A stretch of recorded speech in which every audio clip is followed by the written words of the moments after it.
Pandemic last 1.5 साल से काफ़ी ज़्यादा तबाही मचा चुका है। इस साल जो सेकेंड वेव आई वो तो उससे भी ज़्यादा ड्रास्टिक और हार्श थी। काफ़ी लोगों ने अपने पेरेंट्स को, फैमिली मेम्बर्स को, ग्रैंड पेरेंट्स को, फ्रेंड्स को, लव्ड वंस को खो दिया इस कोविड-19 पैंडेमिक की वजह से।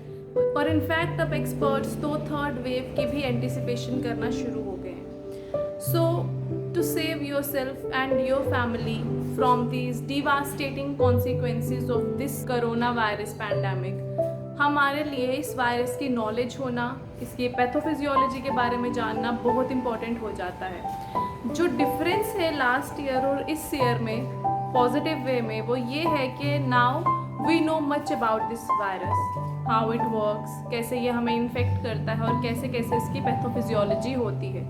हमारे पास वैक्सीन्स भी हैं, काफ़ी सारी वेराइटीज़ हैं वैक्सीन्स की available and they are all safe. So there is a hope and hope sustains life. ये वायरस एक्ट कैसे करता है? एक इन्फेक्टेड पर्सन जब एक हेल्दी पर्सन के कंटैक्ट में आता है तो जो ये वायरस होता है ये एंटर करता है हेल्दी पर्सन की बॉडी में थ्रू आईज, नोज और mouth.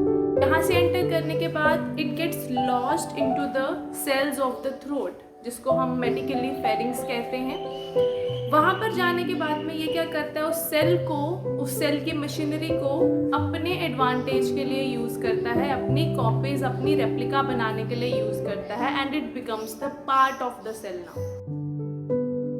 After few days like 1 to 2 days क्या होता है, ये वायरस अपनी मल्टीपल कॉपीज बना चुका होता है। ये जो वायरस होता है ये ऑलमोस्ट मिलियंस के काउंट में इस पॉइंट पे इन्फेक्टेड ऑर्गेनिज्म के अंदर, इन्फेक्टेड ह्यूमन बीइंग के अंदर आ चुका होता है। इस स्टेज पे आके क्या होता है, हमारी जो बॉडी होती है वो रिकॉग्नाइज करती है कि कोई फॉरेन इन्वेजन हुई है, वो इस वायरस को रिकॉग्नाइज करती है और क्या करती है, इस वायरस के अगेंस्ट एंटीबॉडीज बनाना शुरू हो जाती है। ये नॉर्मल प्रोसेस है, हर वायरल डिजीज के लिए हम इसी तरीके से हमारी बॉडी जो है वो रिएक्ट करती है।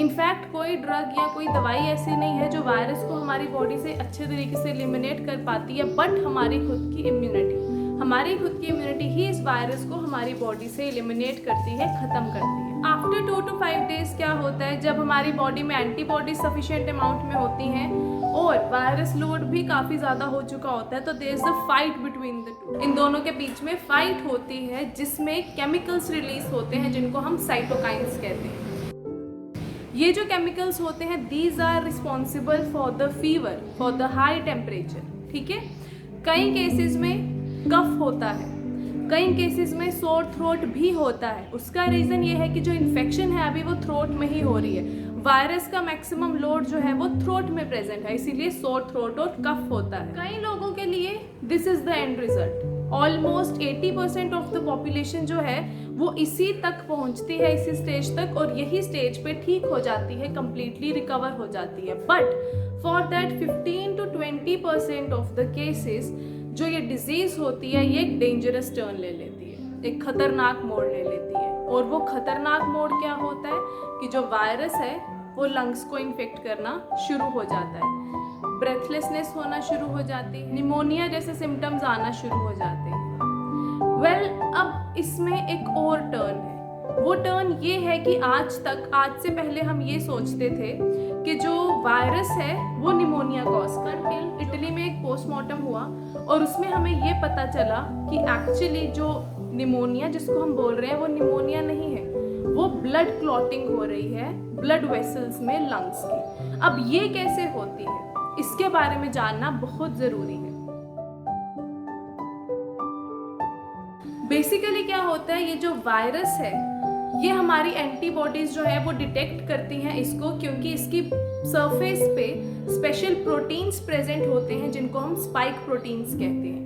ये जो स्पाइक प्रोटीन्स होते हैं ये काइंड ऑफ ऐसा लगा लो जैसे एक पर्टिकुलर आईडी कार्ड मिलता है हर किसी को, वैसे ही ये जो स्पाइक प्रोटीन होते हैं ये इस वायरस के लिए स्पेसिफिक होते हैं। नाउ व्हाट हैपन्स, इन्हीं से मिलते जुलते कुछ प्रोटीन्स जो होते हैं वो हमारे लंग्स की, किडनीज की, इंटेस्टाइन्स की, ब्लड वेसल्स की लाइनिंग होती है इन सभी ऑर्गन्स की, उन पे प्रेजेंट होते हैं। तो हमारी बॉडी कई बार क्या करती है, उन प्रोटीन्स को भी वायरल प्रोटीन की तरह ट्रीट करती है और उनको अटैक करना शुरू कर देती है। जिसकी वजह से क्या होता है, जो नॉर्मल कंटूर होता है ब्लड वेसल का वो डैमेज हो जाता है। इसीलिए कुछ केसेस में हम लोगों को डायरिया भी रिपोर्ट हो रहा है। व्हाट हैपन्स कि जब जो ब्लड वेसल की लाइनिंग होती है वो डैमेज हो जाती है, उस वजह से क्या होता है, ब्लीडिंग होना स्टार्ट हो जाती है। जब ब्लीडिंग होती है तो क्लॉटिंग भी होगी। वो क्लॉट क्या करते हैं, वो उन ब्लड वेसल्स को ब्लॉक कर देते हैं। ब्लॉक करने की वजह से क्या होता है, वहाँ पे कोगुलेशन हो जाती है, ब्लड फ्लो प्रॉपर जो है वो नहीं जा पाता है, पेशेंट को हाइपोक्सिया होना शुरू हो जाता है। जब उसको हाइपोक्सिया होता है तो उसका जो ब्लड सेचुरेशन होता है वो गिरना शुरू हो जाता है। इनिशियली इसको निमोनिया इसीलिए माना जाता था क्योंकि जो एक्सरे पिक्चर आती थी वो निमोनिया की आती थी, बट ओवर टाइम स्टडीज के बाद में हमको ये पता चला है कि एक्चुअली वायरस की वजह से नहीं, बल्कि ये खुद की ही एंटीबॉडीज की हाइपर एक्टिविटी की वजह से हो रहा है। क्लॉटिंग हो रही है ब्लड वेसल्स में, जिस वजह से क्या हो रहा है, ब्लड फ्लो हैम्पर हो रहा है। ब्लड फ्लो हैम्पर होने की वजह से क्या हो रहा है, ऑक्सीजन सेचुरेशन प्रॉपर नहीं हो पा रही है और ब्लड में ऑक्सीजन सेचुरेशन जो है वो कम हो रही है। This is the reason why doctors nowadays are using steroids and anticoagulants for the treatment of moderate to severe cases जिनमें ऑक्सीजन सेचुरेशन जो है वो कम हो रही है। अब प्रॉब्लम ये आ रही है कि स्टेरॉइड्स और एंटीकोगुलेंट्स जो हैं ये खुद से हम नहीं ले सकते हैं। काफ़ी लोग जो हैं वो इनको अपने ही लेवल पे ले रहे हैं without consulting with doctors. Steroids का क्या होता है, सबसे बड़ा इफेक्ट होता है वो इम्यूनिटी को डाउन करता है, इम्यूनिटी को कम कर देता है। अब जब पेशेंट्स इसको खुद ही अपने ही लेवल पे लेना शुरू हो जाते हैं, उस पॉइंट पे क्या होता है, उनकी इम्यूनिटी काफ़ी लो हो जाती है, जिसकी वजह से क्या होता है, उनको अपॉर्चुनिस्टिक इन्फेक्शंस होना शुरू हो जाती हैं, जैसे कि black fungus infection, white fungus infection. ये सब जब हम नाम सुन रहे हैं ये इसी वजह से हो रहे हैं क्योंकि स्टेरॉइड्स जो होते हैं वो इम्यूनिटी को डाउन कर देते हैं। जब इन स्टेरॉइड्स को प्रॉपरली मैनेज नहीं किया जाता है, अपॉर्चुनिस्टिक इन्फेक्शंस हमको देखने को मिलते हैं। सो इस वीडियो के फुटनोट पे मैं यही बोलना चाहूँगी कि प्लीज़ स्टेरॉइड्स और एंटीकोगुलेंट्स को विदाउट डॉक्टर्स प्रिस्क्रिप्शन ना लें। डॉक्टर जैसा बोले वैसा ही आप करें।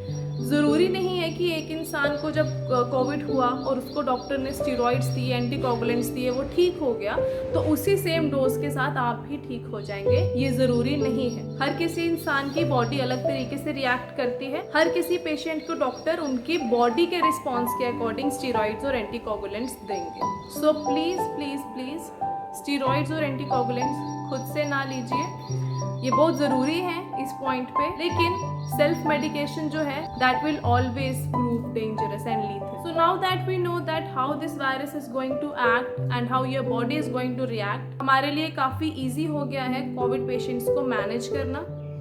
एंड आई रिक्वेस्ट अपना ऑक्सीजन सेचुरेशन जो है वो टाइम टू टाइम चेक करते रहिए।